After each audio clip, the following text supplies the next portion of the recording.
Good day everyone, I will be reporting now the term dyslexia. Dyslexia, which is also part of the topic learning with learning disability. So let us first define dyslexia. What is dyslexia? The dyslexia comes from the Greek word dys, meaning impairment, while lexia comes from the word legein, which means to speak, and lexis that refers to language and words. So dyslexia means a person who is impaired to read and speak.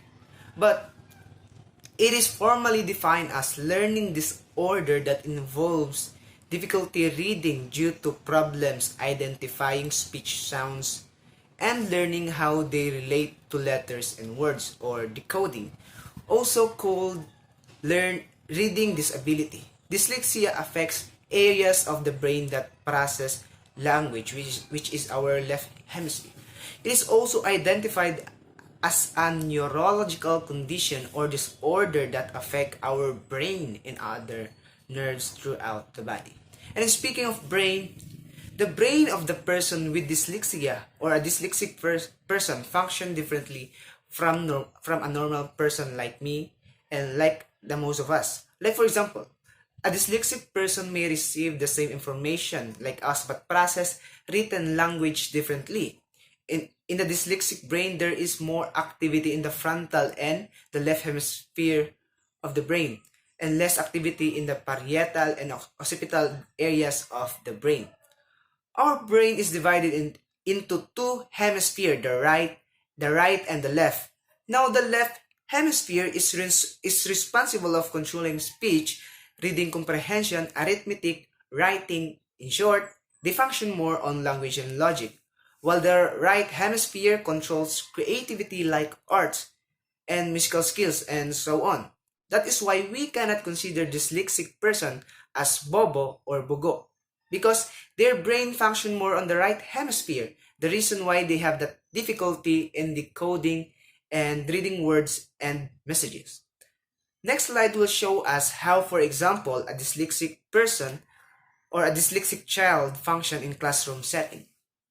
So normally, when children learn to read, they first figure out what sound each letters make. For example, B makes ba sound, and M makes an M sound. Then they learn how to put those sounds in order to form words. For example, CAT spells cat. And finally, they have to figure out what word means. So cat, CAT is a cat. It is a furry animals. Then for kids who have dyslexia, the brain has a hard time connecting letters to the sound they make, and then blending those sounds into words. So to someone with dyslexia, the word cat might read as stuck. Because of this mix-up, reading can be slow and difficult to process. So the next slide will tell us the symptoms of dyslexia. So here are the signs of dyslexia. The signs of dyslexia can be difficult to recognize before your child enters school, but some early clues may indicate a problem.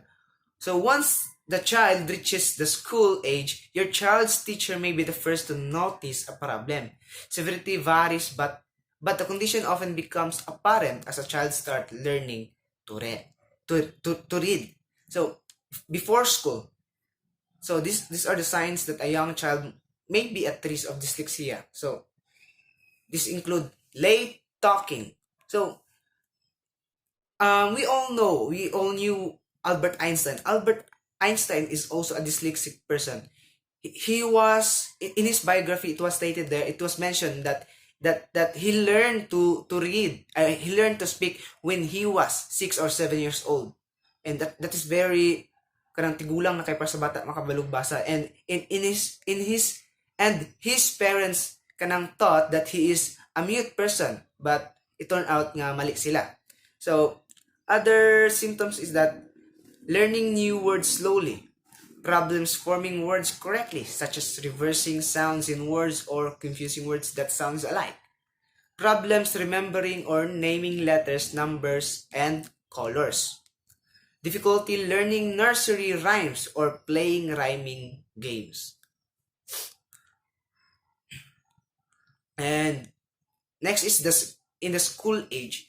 Once your child is in school, dyslexia signs and symptoms may become more apparent, including reading well below the expected level for age, problems processing and understanding what he or she hears. Okay? Mga to nasa difficulty sa phonemes sa atong grammar. So, difficulty finding the right word or forming answers to questions. That's why. Problems remembering the sequence of things. Okay? Difficulty seeing and occasionally hearing. Similarities and differences. In letters and words. Inability to sound out. Inability to sound out the pronunciation of an unfamiliar word. Difficulty spelling.